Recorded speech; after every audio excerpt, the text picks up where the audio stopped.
Assalamu alaikum everyone, this is Fahad and you're watching your own favorite YouTube channel Speak English with Fahad. Today is 25th of November 2020 और आज दिन है Wednesday का। और आज का जो हमारा एडिटोरियल है जो बहुत इंपॉर्टेंट है, सीक्रेट मीटिंग के हवाले से है।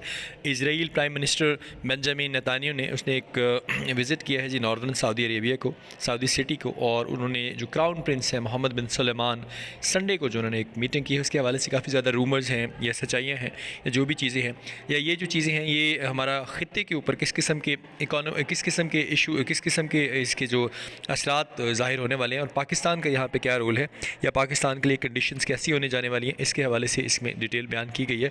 और इसके साथ साथ पैलेस्टीन जो है उसके हवाले से सऊदी अरेबिया का क्या रद्द-ए-अमल है, जिन कंट्रीज़ ने उनको एक्सेप्ट कर लिया उसके हवाले से क्या है, तो इसको हम ज़रा डिटेल में डिस्कस करेंगे। Reports that Israel prime minister Benjamin Netanyahu made a clandestine visit to the northern Saudi city of Noaim to meet Crown Prince Mohammed bin Salman on Sunday have sparked a firestorm of rumors. Rumors का मतलब होता है यानी बातचीत करना या जो ख़बरें होती हैं। फायर स्टॉर्म का मतलब आग लगा देना, स्पार्क का मतलब है स्पर्ड करना यानी फैला देना या मशहूर कर देना। और इसके बाद एक वर्ड आया है क्लैंडस्टीन। क्लैंडस्टीन का मतलब है कॉन्फिडेंशियल यानी कोई एक सीक्रेट किस्म की। रिपोर्ट्स बताती हैं कि Israeli prime minister Benjamin Netanyahu जो हैं उन्होंने एक सीक्रेट किस्म का विज़िट किया है नॉर्दर्न सिटी ऑफ नोएम में, जहां पे उन्होंने इस संडे को जो है क्राउन प्रिंस मोहम्मद बिन सलमान से मीटिंग की है। और इस ये जो ख़बर है इसने बहुत ज़्यादा तबाही या तूफ़ान मचाया हुआ है। The Saudis have flatly denied that the Israeli leader set foot on their soil. Flatly का मतलब है इंटायरली, कम्प्लीटली, मुकम्मल तौर पे।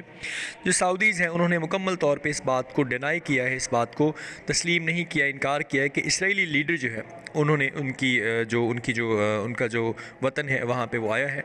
हावेवर ऑफिशियल इन तल अवीव, जबकि जो तल अवीव के ऑफिशियल्स हैं इन टिपिकली इसराइली फ़ैशन उन्होंने एक जैसे कि हमेशा एक उनका इसराइली फ़ैशन है उसमें उन्होंने बताया have adopted a more ambiguous town. उन्होंने एक और जो है बड़ी अनक्लियर यानी एम्बिगुअस का मतलब गैर वाजिया, वेग्यू, अनक्लियर किस्म का उन्होंने इसके ऊपर रद्द अमल जो है वो दिखाया है।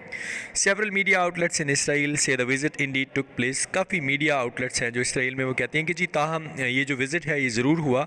While a member of state security cabinet has said on record that, जबकि एक स्टेट सिक्योरिटी कैबिनेट का जो मेंबर है उन्होंने रिकॉर्ड के ऊपर ये बात की, द मीटिंग हैपन, कि मीटिंग जो है वो हुई है।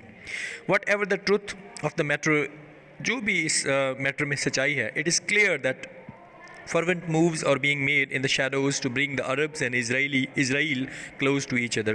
ये बात तो बड़ी fervent है, heated यानी इमोशनल है, ये बात तो बड़ी चल रही है। सॉरी, जो भी इसके पीछे सच है ये बात तो बड़ी क्लियर है कि बहुत हीटेड किस्म की और इमोशनल किस्म की जो कोशिशें हैं वो की जा रही हैं कि अरब को जो है इसराइल के उस साए में लाया जाए और उनको क्लोज़ कर दिया जाए। With the Trump administration very publicly calling for recognition of the Jew state particularly by Saudi Arabia. जबकि जो ट्रम्प की एडमिनिस्ट्रेशन है उसने बड़े पब्लिकली ये बात कही थी कि जो इजराइल है जो कि एक ज्यूइश स्टेट है उसको ख़ास तौर पे सऊदी अरेबिया को अब एक्सेप्ट कर लेना चाहिए।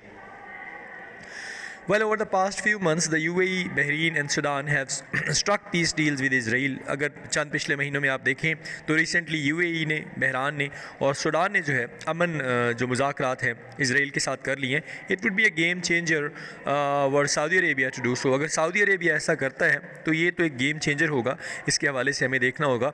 ऑफिशियली अगर बात की जाए, Riyadh sticks to the position that there would be no peace with Israel unless the Palestine question is resolved.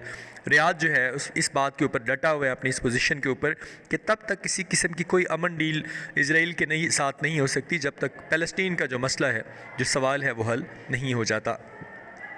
But it is difficult to believe that the Gulf states would have gone ahead without Saudi Arabia's blessing। अब यहाँ पे blessing जो word इस्तेमाल हुआ है इसका मतलब यहाँ पे है परमिशन। लेकिन वो कहते हैं कि ये बात जो है यकीन करना इसके ऊपर काफ़ी मुश्किल है कि गल्फ़ स्टेट UAE जो है वो बग़ैर सऊदी अरेबिया की मर्ज़ी के उसकी परमिशन के आगे बढ़ गई हैं। Moreover because Islam's holiest sites are on Saudi soil, ताहम इस्लाम की जो सबसे मुक़द्दस जगह है वो सऊदी अरेबिया में ही है। रियाद रिकग्निशन ऑफ तल Aviv would have a great impact on the Muslim world. Riyadh जो अगर तस्लीम कर लेता है तल अवीव को तो इसका एक मुस्लिम दुनिया के ऊपर बड़ा गहरा इम्पैक्ट पड़ेगा, असर पड़ेगा। There have also been indication that Pakistan faces pressure from some its powerful foreign friends to embrace Israel इसमें और भी काफ़ी ज़्यादा बातें जो है इंडिकेशंस हैं, इशारे मिले हैं कि पाकिस्तान जो है वो प्रेशर्स का सामना कर रहा है। कुछ अपने पावरफुल फॉरेन फ्रेंड्स थे कि हम लोग जो हैं वो इसराइल को एक्सेप्ट कर लें। As this paper has stated before, जैसे कि इस पेपर ने पहले बताया है, there is nothing wrong with Muslim states pursuing ties with Israel as long as the Palestine issue is resolved to the Arab side's satisfaction। इस बात में किसी किस्म की कोई प्रॉब्लम नहीं है कि ये जो हम चाह रहे हैं कि इसराइल के साथ हमारी टाइज़ जो है वो स्ट्रॉन्ग हो जाए, तब तक जब तक अरब साइड से सेटिस्फेक्शन नहीं हो जाती और पैलेस्टीन यानी फ़लस्तीन का जो मसला है वो प्रॉपरली हल नहीं किया जाता। Unfortunately, that doesn't seem to be a possibility as the Palestinians have rejected the recent peace deals between Arab states and Israel। और बदकिस्मती से ऐसी कोई भी पॉसिबिलिटी बनती नज़र नहीं आती, मुमकिनात में से नज़र नहीं आता, क्योंकि पैलेस्टीनियंस जो हैं उन्होंने अभी रीसेंट पीस डील जो हुई है अरब स्टेट्स और इसराइल को, उन्होंने इसको रिजेक्ट कर दिया। The reason remains clear, reason जो है वो बिल्कुल वाजिया नज़र आती है। Those who rule Israel have no intention of going back to the 1967 borders and living in the harmony with the Palestinians by giving them back the land that was stolen from them. ये बात बड़ी clear है, बड़ी वाजिया नज़र आती है कि जो भी इसराइल को रूल करता है उसकी कोई इंटेंशन, उसकी कोई ख्वाहिशात नज़र नहीं आती कि वो 1967 का बॉर्डर जो है उस पर वापस चला जाए और वो पैलेस्टीनियंस के साथ दोबारा हार्मनी यानी हम आहंगी अच्छे तरीके से रहना शुरू कर दे और वो जो है उनकी जो स्टोल की, उनसे जो छीनी हुई ज़मीन है वो उन्हें वापस कर दे।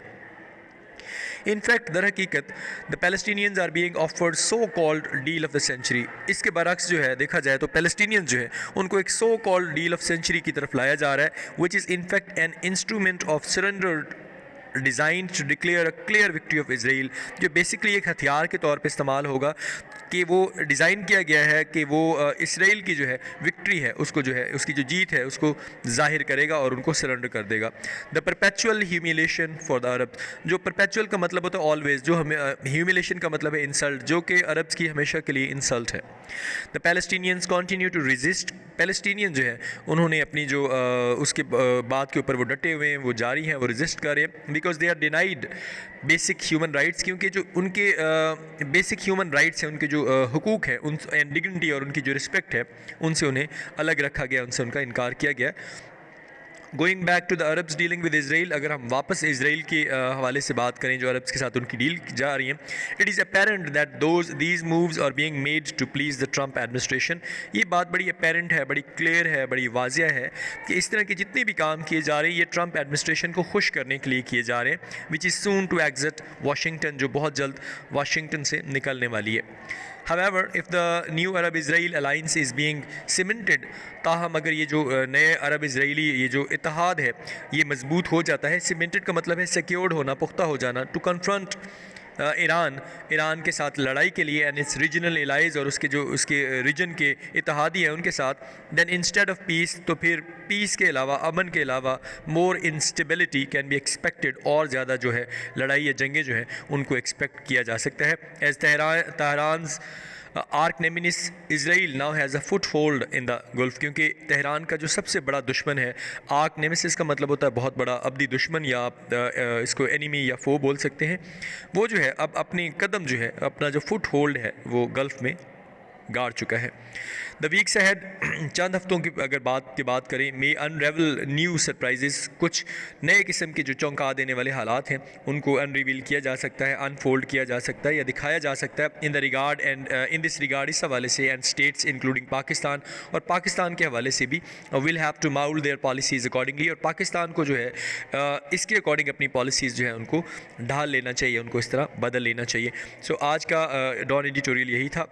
इस हवाले से आज के जितने तीनों एडिटोरियल्स हैं उनमें इंशाल्लाह हम लोग हमारे जो वर्ड्स हैं उनके मीनिंग्स, उनके सिनोनिम्स और उनके जो सिनेंसेस हैं उनको इंशाल्लाह यूज़ करेंगे, और आई विल ट्राई कि किसी किस्म की कोई चीज़ जो है अब आपसे दूर ना रखी जाए। और CSS एस्पायरेंट्स जो अभी इस साल पेयर होने जा रहे हैं उनके हवाले से अगर उन्होंने अपने कुछ नोट्स बनाए हुए हैं तो आज का जो है ये इंटरनेशनल रिलेशंस के हवाले से है, इस हवाले से आप अपनी आउटलाइंस लिख सकते हैं, आप इसको डिटेल में बना सकते हैं कि ये आपको हेल्प आउट करे if there is anything asked in ऐसे पेपर, या आप इसमें से जो कुछ पॉइंट्स हैं उनको आप निकाल के लिख सकते हैं। अगर आपको किसी बात में प्रॉब्लम है, if you want to ask anything you can ask in the comment box, and इंशाल्लाह I will try my level best to respond you on time as I am responding always, और as you know everything is going to be closed from tomorrow, so from tomorrow onward इंशाल्लाह everything will be given to you guys on time.